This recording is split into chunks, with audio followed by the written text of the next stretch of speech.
India ഇപ്പോൾ നൈസായിട്ട് ബംഗ്ലാദേശിനെ അങ്ങനെ തീർത്തിട്ട് ഫൈനലിൽ കയറിയിട്ടുണ്ട് ഏഷ്യ കപ്പിൻ്റെ. അപ്പോൾ നാളെ നടക്കുന്ന ബംഗ്ലാദേശ് പാകിസ്ഥാൻ മത്സര വിജയികളെ ഇന്ത്യ ഫൈനലിൽ നേരിടും. എന്തായാലും ഇന്ത്യ ബംഗ്ലാദേശ് മത്സരം ഉഷാരായിരുന്നു. കഴിഞ്ഞ ഇന്ത്യ പാകിസ്ഥാൻ മത്സരം പോലെ തന്നെ കുറേ ക്യാച്ചുകൾ കൈവിട്ടു. സഞ്ജു ഒരു ക്യാച്ച് വിട്ടു, കൂടാതെ കുറേ ഒരു 3-4 ക്യാച്ചുകൾ കൈവിട്ടിട്ടുണ്ട്. ഇമാതിരി ക്യാച്ച് ഫൈനൽ കൈവിട്ട് കഴിഞ്ഞാൽ കളി കയ്യിൽ നിന്ന് പോകും. എന്തായാലും അഭിഷേക് ശർമ്മയുടെ മികച്ച തുടക്കം 75 റൺസ് അങ്ങോട്ട് 76 റൺസ് കൊണ്ട് അഭിഷേക് ശർമ്മ എടുത്തു. അഭിഷേക് ശർമ്മ അവിടെ നിന്നിരുന്നു എങ്കിൽ സ്കോർ ബോർഡ് 200 കളഞ്ഞിരുന്നു. 10 ഓവർ 95 റൺസ് കൊണ്ട് എടുത്തിട്ടുണ്ടായിരുന്നു. പിന്നീട് അങ്ങോട്ടാണ് തകർന്നടിഞ്ഞത്. ഒരിക്കലും വിചാരിച്ചില്ല ഇങ്ങനെ തകർന്നടിയെന്ന് വിചാരിച്ചില്ല. തകർന്നടിയെന്ന് വിചാരിച്ചല്ല, 200 റൺസിൻ്റെ മേലെടുക്കുമെന്ന് വിചാരിച്ച സ്കോർ അവസാനം 168 7 അവസാനിച്ചു. അത് കുറേ പരീക്ഷണം നടത്തി. സ്കൈ ക്ലച്ചായില്ല. പിന്നെ കുറേ പേർക്ക് പ്രൊമോഷൻ കൊടുത്ത് മേലെ കയറ്റി.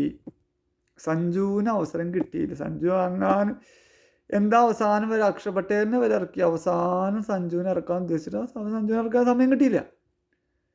അവല്ലാത്തൊരവസ്ഥയായി പോയി. ഞാൻ സഞ്ജുവിനെ ഇറക്കുമെന്ന് വിചാരിച്ചു. ശിവൻ ദുബൈനെ 4th അങ്ങോട്ട് ഇറക്കിയിട്ടുണ്ടായിരുന്നു. പക്ഷെ ശിവൻ ദുബൈയും ക്ലച്ചായില്ല, സ്കൈയും ക്ലച്ചായില്ല. പിന്നെ മറ്റേ സ്കൈയുടെ കൂടെ മുംബൈ ഇന്ത്യൻസിൽ കളിക്കുന്ന ചങ്ങായും ക്ലച്ചായില്ല. ഹാർദിക് പാണ്ഡ്യ അവസാനം 38 റൺസ് എടുത്തിട്ട് രക്ഷിച്ച് 168 എന്നുള്ളൊരു മാന്യമായ സ്കോറിലെത്തിച്ചു. പിന്നെ ബോളിങ്ങിൽ ബുംറാനെ ആദ്യം വിക്കറ്റ് എടുത്ത് തുടങ്ങി. പിന്നെ സ്പിന്നർമാർ വന്നു. വരുൺ ചക്രവർത്തി 2 വിക്കറ്റ് എടുത്തു. കുൽദീപ് എനിക്ക് 3 വിക്കറ്റുകൾ എടുത്തിട്ടുണ്ട്. അക്ഷർ പട്ടേൽ 1 വിക്കറ്റ് അങ്ങ് എടുത്തിട്ടുണ്ട്. അങ്ങനെ സ്പിന്നർമാർ മധ്യ ഓവറിൽ വന്ന് കലക്കി ബംഗ്ലാദേശിൻ്റെ തീർത്തിട്ടുണ്ട്. അപ്പോൾ ബംഗ്ലാദേശ് ആദ്യത്തെ കളിയിൽ ശ്രീലങ്കയെ തോൽപ്പിച്ച കാരണം കൊണ്ട് ബംഗ്ലാദേശിന് ഇപ്പോൾ 1 കളി ജയിച്ചിട്ടുണ്ട്. പാകിസ്ഥാൻ ശ്രീലങ്കയെ തോൽപ്പിച്ചപ്പോൾ പാകിസ്ഥാനും 1 കളി ജയിച്ചിട്ടുണ്ട്. ശ്രീലങ്ക 2 കളി തോറ്റ് പുറത്തായി. എങ്കിൽ ശ്രീലങ്കയ്ക്കെതിരെയാണ് ഇന്ത്യയുടെ അവസാനത്തെ കളി. എന്തായാലും പരീക്ഷണമായിരിക്കും. എനിവേ, നാളെ നടക്കുന്ന പാകിസ്ഥാൻ ബംഗ്ലാദേശ് മത്സരം നിർണായകമാണ്. തോക്കുന്നവർ പുറത്ത്, ജയിക്കുന്നവർ ഫൈനലിൽ. പാകിസ്ഥാൻ്റെ അവസ്ഥ എന്താകുമെന്ന് നമുക്ക് അറിയാം. കാരണം ബംഗ്ലാദേശ് മോശം ടീമല്ല, നല്ലോണം ഫൈറ്റ് ചെയ്യുന്ന ടീം തന്നെയാണ്. പക്ഷേ കമ്പാരിറ്റീവ്ലി പാകിസ്ഥാനും ബംഗ്ലാദേശ് നോക്കുമ്പോൾ പാകിസ്ഥാൻ തന്നെ മുൻതൂക്കം. എന്നാലും 2020 ആണെന്ന് പറയാൻ പറ്റില്ല. എന്തായാലും ഇന്ത്യ അടിച്ച് പൊളിച്ച് ഫൈനലിൽ കയറിയിട്ടുണ്ട്. ഇനി ഫൈനലിൽ പാകിസ്ഥാൻ ആണെങ്കിൽ വീണ്ടും 3-ാം വട്ടം ഏഷ്യ കപ്പിൽ നേരിടുന്നു. 3-ാം വട്ടം ജയിക്കട്ടെ.